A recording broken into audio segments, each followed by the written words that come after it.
Okay, I think we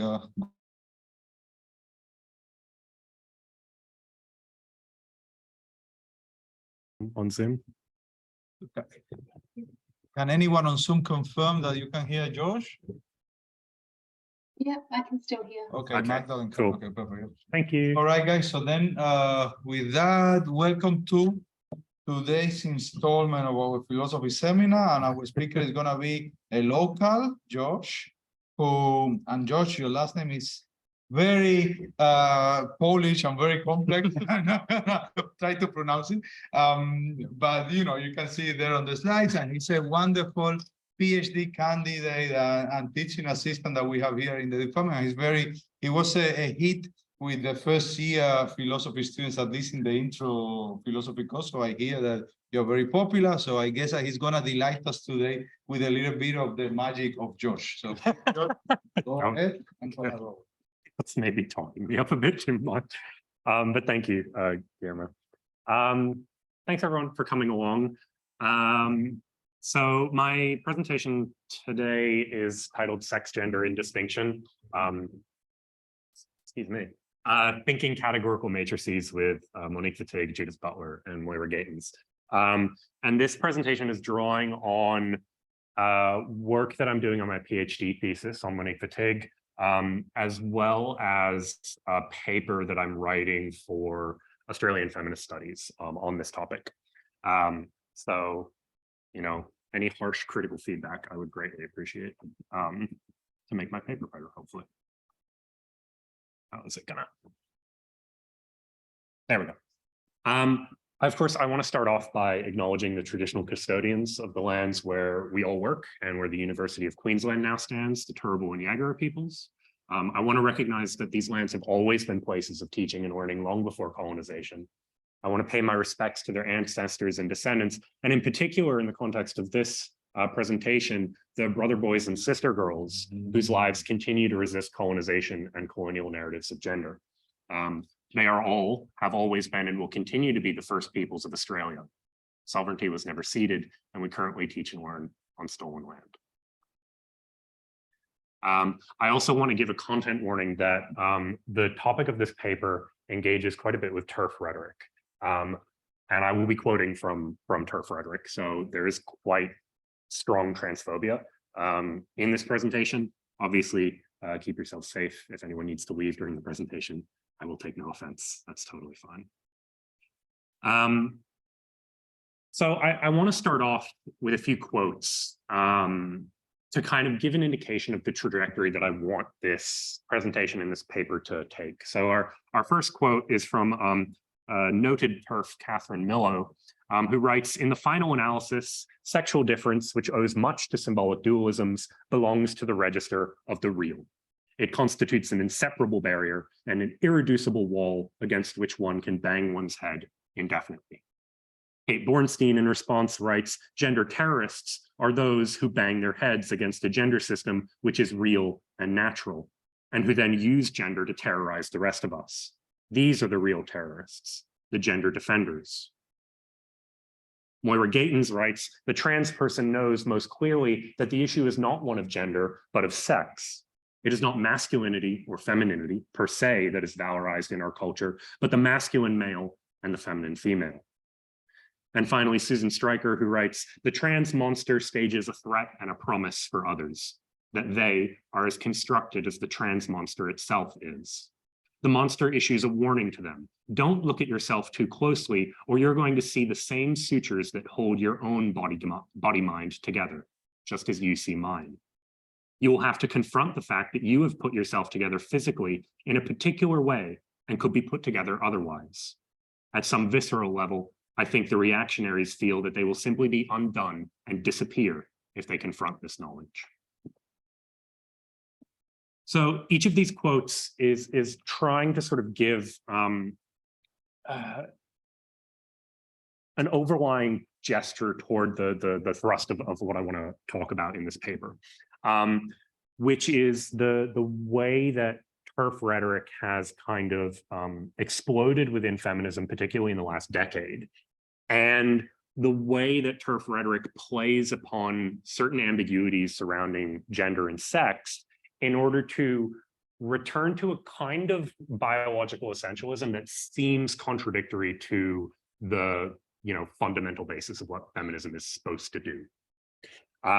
So as a sort of outline of what I'll be talking about, we'll start with a brief history of how trans people have been excluded from feminist debates, including more recently the turn away from the slur TERF toward the apparently more nice gender critical phrase. This will lead us into a much broader discussion of the sex-gender distinction and biological essentialism and how these kind of concepts have proliferated through feminist discourse and some of the problems with them. This will lead to a brief engagement with Moira Gayton's work, where she argues around collapsing the distinction between sex and gender. And then toward talking about Monique Wittig and the way that she conceptualizes categories of sexual difference as a kind of mark that's imposed by an oppressor. This will finally sort of be tied together by Butler in sort of broader discussions about the way that sex and gender contribute to overall identity. And then my sort of own interpretation of this, which manifests in what I'm calling the heterophallic matrix. More on that in a bit. And then finally, we end with what this sort of tells us about the supposed threat that trans people pose, both to sort of heteropatriarchal culture more generally, as well as specifically feminism. So, in the Anglo-American sphere, trans identity became a popularized point of concern within feminism over the course of the 1970s. At the time, the activism of the women's liberation movement, as well as feminist grappling with the newly conceptualized category of gender, meant that trans subjects within feminism started to come more fully into view. Anti-trans sentiment, perhaps most notably, entered the political mainstream in 1973, when the presence of Beth Elliott, pictured here, a trans and lesbian singer, at the West Coast Lesbian Feminist Conference in America, was publicly protested against by lesbian separatist groups.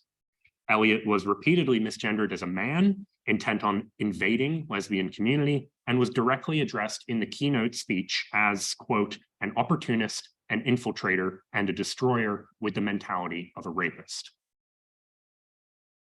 Against this backdrop, the most prominent and influential text of trans-exclusionary feminism, Janice Raymond's The Transsexual Empire, The Making of a She-Male, was subsequently published in 1979, and was one of the first texts dedicated to the relationship between trans womanhood and feminism, setting out to justify why trans identities posed a threat to cis women.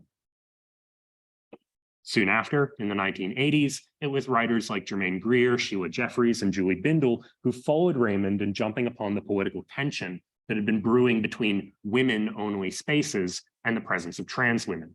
And all three continue to feature in the resurgence of trans-exclusionary feminism in the late 2010s. While Greer, Jeffries, and others continue to write about and protest trans inclusion into the 1990s and 2000s, the political, social, and legal landscape continued to change for LGBTQIA+ people, and the trans-exclusionary view became less centered, though not silent, within feminist discourse. This was largely due to the work of Black and post-colonial feminists who, from the 1980s onward, had occasioned an increased focus on differences within womanhood, including the work of power dynamics in privileging and marginalizing voices and experiences. It wasn't until the mid-2010s that trans exclusion began to take a privileged place again in feminist discourse. In the UK, for example, the 2017 government changes to the 2004 Gender Recognition Act cast public attention on trans exclusionary discourse online and brought trans exclusionary radical feminism, or TERF, back into the mainstream to such an extent that it has arguably become, quote, the de facto face of feminism in the UK. So the term TERF was coined in 2008 as a shorthand way to differentiate between trans-inclusive radical feminists and radical feminists who did not accept trans women as women. In a distillation, TERFs aimed to capture those early arguments by Raymond, aimed to capture those early arguments by Raymond and Greer that trans existence is just a manifestation of patriarchy caused in part by sex role rigidity, that trans people are either delusional or deceiving, and that trans women in particular are violators and penetrators of space, bodies, and true womanhood. Sheila Jeffreys shares the same views as Raymond and Greer, but perhaps more overtly than some others, places sexual perversion as the root of trans identity, claiming it as nothing more than a, quote, men's sexual rights movement. However, amidst the controversy and connotations attached to the phrase TERF into the 2010s, the term gender-critical feminism began to be used by proponents of trans exclusionary feminism as a way of rebranding for public or broader feminist appeal. Anti-trans became pro-women, and trans exclusion became the protection of sex-based rights. While this kind of dog whistle politics operates as an attempt to appear reasonable to the wider public, it also evidences some of the underlying ontological commitments of TERF rhetoric that have persisted since the 1970s. While overt anti-trans rhetoric like Raymond, Greer, and Jeffreys has in part changed face from the 2010s onward, these commitments to naturalize difference and an immutable self persist into the gender-critical term. As Claire Thurlow writes, the move to rebrand anti-trans as pro-women works to conjure the figure of an extreme trans person, in contrast to an ordinary trans woman who trans exclusionary feminists can claim not to have an issue with. A variation on this theme is the rare acceptance of real trans people conceptualized as fully surgically and medically transitioned, contrasted with the more numerous unreal trans person who could be dangerous. Even within more accepting TERF positions, which is kind of a contradiction in terms, real womanhood reappears as something that needs to be achieved through complete social and biological assimilation. It's an identity position that, in all likelihood, only exists as an idealization, which in any case demands that transness ultimately negate itself. The only acceptable trans woman, in other words, is one who is indistinguishable from the idealized picture of a cis woman. So both these historical and current efforts to pathologize and violently exclude trans women from feminist spaces hinge on, I think, an underlying appeal to a kind of immutability of the categories of male and female, or otherwise to conceptions of true womanhood. Women's bodies and spaces were positioned by TERFs early on as biologically sacrosanct, building upon wider feminist arguments at the time around the natural volatility and violence of the male sex to instead emphasize women's essential and exclusive difference. Further, reductions of trans existence to perversion and sexual identity positioned this existence as either ulterior, misguided, or otherwise pathological and in need of correction. Each of these understandings plays upon a conception of a fundamental self, which trans identity merely masks. As trans feminist Alosha Tudor has argued, this transphobic emphasis on the centrality or inescapability of sex reinforces understandings of women's oppression as naturally linked to the body. That it is through a shared female nature that TERFs are able to find common feminist cause. Gender becomes ultimately superfluous to such identification of woman, which fundamentally purports a sex essentialism between penis as perpetrator and vagina as victim. So what I want to suggest is that through an examination of the works of the Tig, Butler, and Gatens, is that the underlying systems revealed by the transphobic turn towards sex includes an understanding of how under hetero and cis normativity, categories of sex, gender, and sexuality operate in a kind of mutually supportive matrix that perpetuates systems of patriarchal, heterosexist, and cis-sexist oppression. So these terms themselves need to be unpacked a little bit. English-speaking feminism in the 60s and 70s made a notable move toward distinguishing between sex as belonging to scientific description and discourse and gender, which remained proper to science or psychical studies. Today, the concept of gender occupies a decidedly central place in Anglo-American feminism to such an extent that both within mainstream and academic understandings, the distinction between the two categories involves a relatively unspoken assumption of truth. It is most generally accepted that the explanatory and political power of gender for feminism, as distinct from sex, comes out of the category's ability to distance social and ideological conceptions of womanhood from grounding in biological bases. So, understood as distinct from female, woman worked to disinvest patriarchal elaborations of women's situation from any kind of grounding in a necessary or biological pre-social determinism. It gave feminists grounds to explore the prevalence of women's oppression cross-culturally. If women were identified as a cultural construction merely attached to female bodies, then feminists could effectively mount criticisms of essentialist conceptions of woman without denying the seemingly essential differences in anatomy. Since one becomes and is not born a woman, woman itself becomes a signifier that can be changed, recognized in a multiplicity of forms, and importantly, refused. Now, inasmuch as this distinction has also involved a separation between nature or biology from culture or social value, it is also for Judith Butler, indicated that the body acculturates in various non-predetermined ways, that it acquires meanings that don't pre-exist its encounter with the social. In this case, the values or social functions of women cannot be attributed to biology, but neither can gendered behavior be meaningfully categorized as natural or unnatural. As Butler writes, all gender is by definition unnatural. In Gender Trouble, Butler makes the argument that a separation of sex and gender actually undermines any necessary causal relation between the two categories. If gender is just an acculturation of the body, and if it just arises out of and depends on whatever situated social and historical context we find ourselves in, then the connection that that context generates between sex and gender is just as arbitrary. As Butler writes, if being a woman is one cultural interpretation of being female, and if that interpretation is in no way necessitated by being female, then it appears that the female body is the arbitrary locus of the gender woman. And there is no reason to preclude the possibility of that body becoming the locus of other constructions of gender.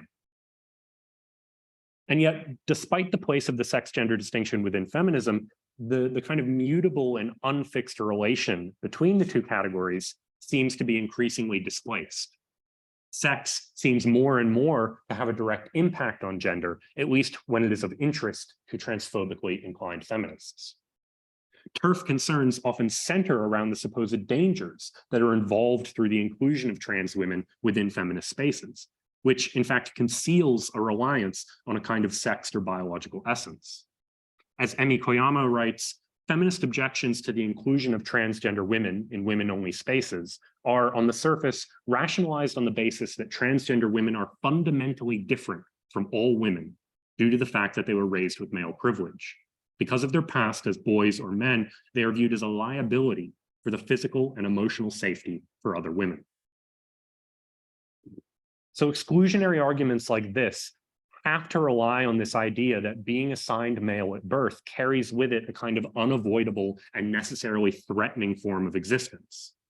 In other words, for these feminists, your ability to fully participate in feminist politics is reduced to whether you have been born with a penis or a uterus. So TERF arguments around the exclusion of trans women from feminist spaces thus seems to kind of blur these categories of sex and gender, or at least treat sex gender as somehow essentially relevant in a manner that's contrary to the wider feminist acceptance of gender as the primary category of interrogation.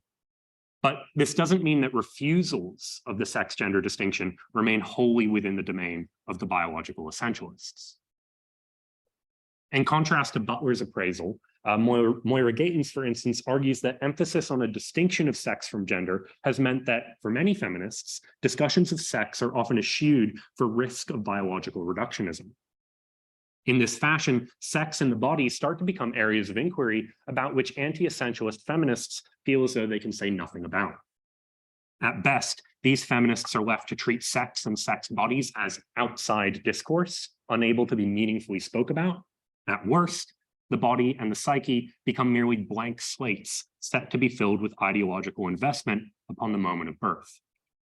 The body ultimately is presented as neutral and passive, and more importantly, the connection between femininity, masculinity, and the female body is respectively cast as arbitrary. In both cases, any description of relationships between sex or the body and constructions of gender are dismissed as naively essentialist positions. As a result, gender appears to operate more and more in complete separation from sex, to such an extent that any role sex or the body might play drops entirely out of sight. Gatens writes that the male body and the female body have quite different social value and significance, cannot help but have a marked effect on male and female consciousness. In this society, there is a network of relations obtaining between femininity and femaleness, that is, between the female body and femininity. Since sex is often left as the realm of a kind of essentialist discourse, it may be that this leaves relations between sex and gender open to be filled in by trans-exclusionary feminists. Trans-exclusion that rests upon an inviolable understanding of sexual difference appears to draw sex and gender together, or otherwise imbue gender with the same essential and natural status that supposedly was confined by feminists to the category of sex. In responding to TERF ideology surrounding these categories of sexual difference, then, I think that we need to more closely attend to what, if any, relationship there is between sex and gender, and moreover, better elaborate a feminist politics in relation to sex as a category itself. And it's here that I turn to Monique Wittig. So Monique Wittig's feminist political project involves rejecting sexual difference and its associated terms as a possible site of liberation. The task for the social group we term women is for Wittig to recognize that sexual difference is neither natural nor universal. Wittig asserts the concept of difference has nothing ontological about it. It is only the way that the masters interpret a historical situation of domination. The function of difference is to mask at every level the conflicts of interest, including ideological ones. So what she says is the categories of sexual difference that we find ourselves with now, man, woman, male, female, all of these categories appear as products of a culture that works to maintain a very specific set of oppressive social relations. Sexual difference as an ideology conceals and naturalizes what is, for Wittig, in reality, a social opposition. It conceals that social difference, such as sex, always belongs to an economic, political, and ideological order. As such, the categories of sex for Wittig do not exist as representations of objective biology or nature. Rather, what we take for the cause or origin of oppression is in fact only the mark imposed by the oppressor, the myth of woman, plus its material effects and manifestation in the appropriated consciousness and bodies of women. In other words, Wittig's feminist politics centers around the idea that it is not sexual difference that leads to a situation of oppression, but that oppression itself creates difference to support itself.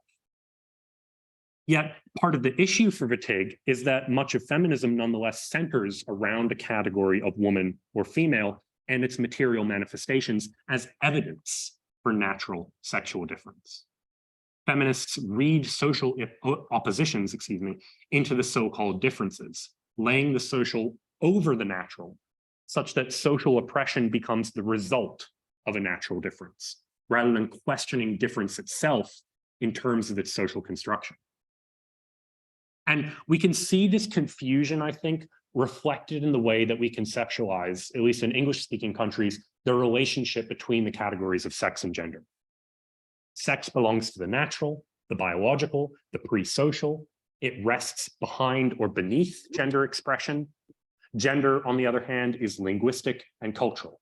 It forms a cultural layer over sexed biology. However, in arguing that oppression creates sex and not the contrary, Wittig is pointing towards a naturalizing reversal performed on the category of sex by ideology. Much feminist thought, including TERF rhetoric, rests on the idea that one is seen as a woman and thus one is a woman. Yet Wittig points out that before being seen in that way, one must be made to be seen in that way. Wittig elaborates, every system of domination establishes divisions at the material and economic levels. The divisions are abstracted and turned into concepts by the masters, who explain and justify the established divisions as a result of natural differences. In other words, even the most obvious evidence of sexual difference, bodily sex, for Wittig, needs to be questioned, needs to be interrogated not as a cause of oppression, but as a product. Indeed, Wittig explicitly refuses the idea of natural sexual dimorphism in bodies. She argues that through this mark, sex is taken as an immediate given, as physical features belonging to a kind of natural order. However, she writes, what is taken as a physical and direct perception is only a mythic construction, which reinterprets physical features through the network of relations in which they are perceived. Bodies proceed through a system of sexual difference that has been produced by an oppressive social field. The appearance of sex as natural is part and product of a self-justifying process. And notably, gender doesn't seem to enter into direct consideration here for Wittig. In fact, she makes no distinction between the two categories at all. In other words, sex and gender for her need not be conceptually distinguished because both are the mark of a heteropatriarchal culture. Wittig points out that more generally, some feminist and even more frequently lesbian feminist thought returns to this myth of woman, returns to this mark, and therefore returns to identifying themselves as a kind of natural group. Such a position doesn't radically question sexual difference, but instead fights for its defense and reinforcement, generating new theories of women's specificity. For Wittig, such a strategy can, at best, be a kind of descriptive or consciousness-raising activity. It allows individuals to become more aware of the systems of oppression that construct and perpetuate those myths. But that acknowledgement does not in itself constitute any resistance to those myths. The clear fact that there are, nonetheless, restrictions on the way in which gender can intelligibly proceed from sexed bodies points for Butler to the existence of structures of power which regulate sex-gender formation in specific ways and for specific outcomes. Namely, the maintenance of a heterosexual interpretation of society, a society which foundationally rests on a natural distinction between the sexes and the concomitant roles that these sexes must play. The distinction between sex and gender comes to play a justificatory role in the operation of these structures of power, and in a move that echoes Gayton's earlier concerns, points to some suspicion between the inviolable categorical distinction between sex and gender. In other words, if we refuse the idea that sexes pre-exist their interpretation through gender, we can understand that the category gender is part of a larger system where the category sex is constructed as pre-given or pre-discursive. Gender doesn't only indicate how culture represents sex, but Butler writes, must also designate the very apparatus of production whereby the sexes themselves are established. Gender, as a culturally constructed category, would serve as the means by which natural sex is produced and established as natural. In other words, culture produces both sex and gender as categories, but gender has this additional function of concealing its own production and naturalizing sex as a pre-cultural unifying category.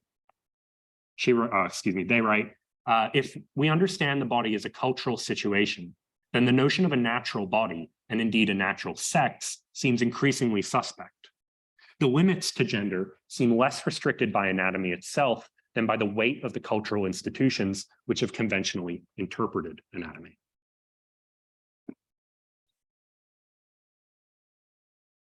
So while trans exclusion from feminist spaces is justified, often through this appeal to a kind of biological difference, Butler's point is that identifiable biological differences themselves arise or are deemed significant because of social forms. Both sides in this instance kind of collapse the boundary between the social and the biological. But for the TERF, the social cannot escape the biological, while for Butler and Wittig, the biological is nothing but the social. For the TERF, biology becomes a kind of justification for and legitimation of social forms or certain forms of exclusion, while for Butler and Wittig, the social is expanded to encompass the biological, such that any idea of raw biology is revealed as part of the myth of the social itself. So in this sense, Butler and Wittig would agree that relations between sex, gender, and the body are not arbitrary. As Gatens writes, masculinity and femininity are forms of sex-appropriate behaviors, are manifestations of a historically based, culturally shared fantasy about male and female biologies. And as such, sex and gender are not arbitrarily related. Sex and gender appear within a kind of causal relationship that serves to constrict identity within the terms of two supposedly natural and opposed set of terms, male, man, masculine, and female, woman, feminine, that imply and support one another.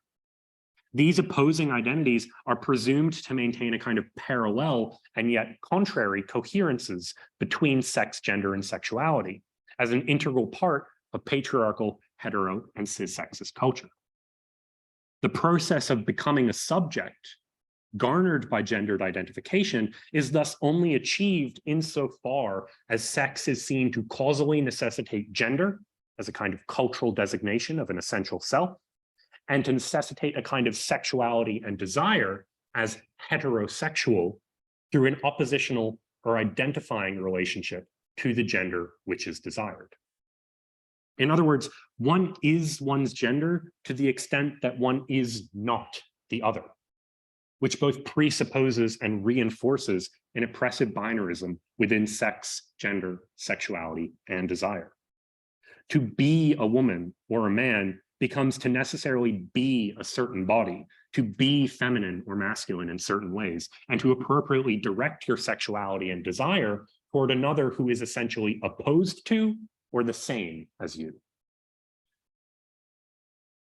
As such, the contingency between sex and gender implicates a kind of broader system of signification that maintains, or at least seeks to maintain, certain coherences between sex, gender, and the body.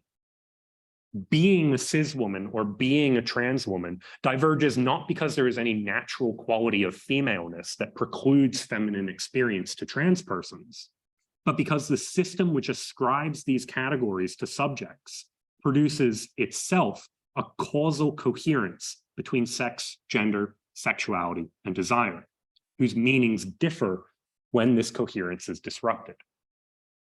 Sex, gender, sexuality, and desire are all implicated in the same dominant symbolic system. They're interconnected with one another.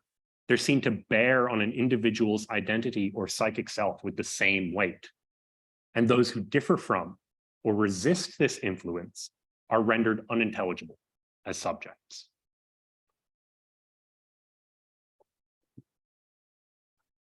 So what trans identities show us then uniquely is that not only show us the contingency of categories of sex and gender, but also a broader system that maintains the possible coherences between those categories.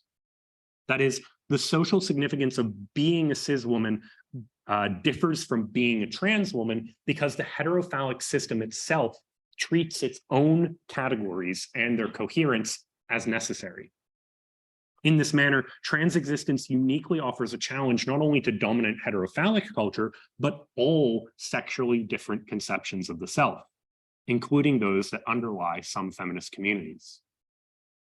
As Susan Stryker noted in an interview last year, whatever a conservative or homophobic person might think about homosexuality, being gay or lesbian doesn't raise any ontological questions. It's kind of like, that is a man, that is a woman, and they're just doing things with their bodies and putting their parts in places that we don't think they should be put. But it doesn't raise any deeper issue about what a man is and what a woman is, about the sense of shared reality that we have. Whereas trans issues raise ontological and epistemological questions like, how can you be a man if you have a uterus? Trans claims can seem nonsensical or patently false because of the ideology that we live within. because of how modern societies assign people to personhood categories based on our beliefs about what biological difference means. Now, trans activist Jordy Jones has also pointed out how the normalization of heterosexuality and sex-gender agreement has led to a proliferation of narratives that try to explain or account for trans existence. They write, ideological questions remain central to the popular pathologization of transness. No one asks or would think to ask what went wrong with the gender of a boyish boy or a girlish girl, since in such cases, nothing is seen as wrong or askew. The question of origins never arises. It is only gender trouble that provokes the question. Femboys, sissy boys, tomboys, and other ambiguously gendered children must answer to the question of cause. And we can see in Jones's explanation here that this normalization directly hinges on these perceived coherences between sex, gender, and sexuality. Aberrations in this matrix need to have their origin determined in order to reabsorb deviance into narratives of biology, neurosis, or trauma that allow cis heterosexuality to maintain itself as the norm. In a parallel fashion, trans people are frequently vilified and denied institutional support if they refuse to assert a sexuality that is consistent with their gender presentation, if they are unwilling or unable to pass as non-transgendered, if they refuse to present in conventionally masculine or feminine ways, or they are not seeking gender-affirming surgery. Indeed, when trans people are accepted by TERF communities, it is most frequently because they commit themselves to embodying an idealized status as fully woman. Underlying all of these phenomena is a maintenance of coherences between sex, gender, and sexuality that implicitly support a gender binary as norm, structure, and subjectivity. Subjects must inviolably situate themselves within predefined coherences of terms. And it's on the basis of these coherences that TERFs justify trans exclusion. Koyama again writes, in the women's communities, transgender existence is particularly threatening to white middle-class lesbian feminists because it exposes not only the unreliableness of the body as a source of their identities and politics, but also the fallacy of women's universal experiences and oppressions. The question of transgender inclusion has pushed them to the position of having to defend the reliableness of such absurd body elements as chromosomes as the source of political affiliation. And what this concern with trans exclusion within these communities shows us is the extent to which TERFs rely on this stable and coherent representation of the body as a foundational site of their politics. And so it also highlights for us the real threat that trans women pose to transphobic feminist spaces. This enforcement of coherent matrices between sex, gender, sexuality, desire functions to help legitimize and perpetuate systems of meaning under an ideology which has taken a sexual dimorphism of bodies to be a natural and unmediated fact. Sex categorization is seen as primary to and indissociable from certain biological traits, anatomical features, or cellular structures. Sexual difference naturalized through the body becomes, as we saw with fatigue, positioned as a prior cause rather than an effect of heterophalic discourses. The existence of the natural body as sex in turn precludes an understanding of the ways in which such discourses act upon and shape our understanding of the natural. As Wittig writes, there is nothing abstract about the power that sciences and theories have to act materially and actually upon our bodies and minds, even if the discourse that produces it is abstract. It is one of the forms of domination, its very expression. All of the oppressed know this power and have had to deal with it. It is the one which says, you do not have the right to speech because your discourse is not scientific and not theoretical. You are on the wrong level of analysis. As trans scholars have readily pointed out, the dissemination of bodily interpretations through discourses like medicine and criminology have had a profound material impact, not only on how bodies are perceived by others, but also how one reacts to that body. Even if this is not couched in specifically essentialistic reasoning, even if the construction of these bodies is recognized as culturally contingent, the schemas of bodily meaning nonetheless limit what subjective possibilities can be granted to individuals. More often than not, the limitation on subjective possibilities comes into direct conflict with the subject's experience of themselves. And so XX or XY chromosomes, amounts of estrogen or testosterone, the presence of a penis or a vagina become both sufficient and necessary factors to describe the totality of male man, female woman, and the origin of all associated characteristics. The body in this way becomes not only phallicized, but heterosexualized, presuming that sex is something that can be directly apprehended on the body. Refusing to understand sex as both a historical and thus changeable category not only neglects the ways in which the categories of male and female are produced in and through culture, but also functions, as we've been saying, to naturalize and universalize a specific oppressive conception of sexual dimorphism. So in this sense, Gatens is correct to assert that sex and gender are not arbitrarily related, that they are both part of a broader cultural system of oppression. But it's important to specify here that while sex and gender may not be arbitrarily related, the system itself is arbitrary, which is to say, the system of meaning which our bodies partake in is neither a natural nor an eternal state of affairs. It results in specific symbolic and material outcomes for society and particular groups within society, but it is not immutable and it's not inevitable. The restriction of each term is required by culture in order to delimit gendered possibilities within a binarized frame. And so it's this manufactured coherence between sex, gender, sexuality, and desire that a trans presence in feminist space both brings to light and disrupts.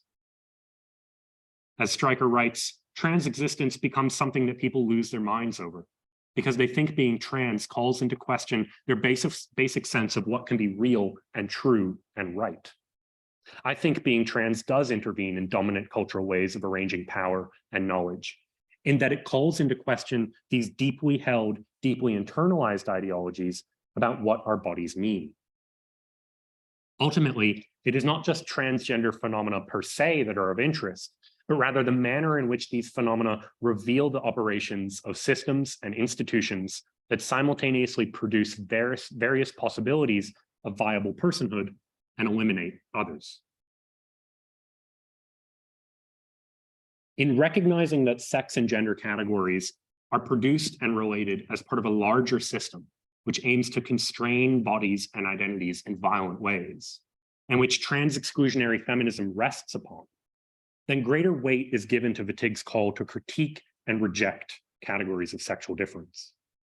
Wittig's rejection of sexual difference as natural and eternal involves not only a critical movement, but also a refusal to do the labor of heteronormativity and cis-sexism, not only regarding appearance or gender representation, but at a broader socio-symbolic level. For trans persons whose political and subjective struggles entail a recognition as women, Wittig's claims can mean to reclaim the term woman as a possible way of refusing the labor of hetero and cis-sexism. For some bodies, choosing femininity to become a woman is liberating. For others, it is a curse. Rejection and choice and their complex negotiations can both, in this instance, become strategies of resistance. So if, following Wittig, we refuse sexual difference as a natural and eternal state of affairs, if we refuse the turn toward biological essentialism contained within transphobia, if we refuse to do the work of heterophilic culture, then we can start to understand how the overall system as social signification operates to causally tie these categories of sex, gender, sexuality, and desire together. We can start to understand how this system tries to place oppressive limits on those who do not take sex as a necessary factor to gender, to those who play with, transform, refuse, create, and recreate their sex.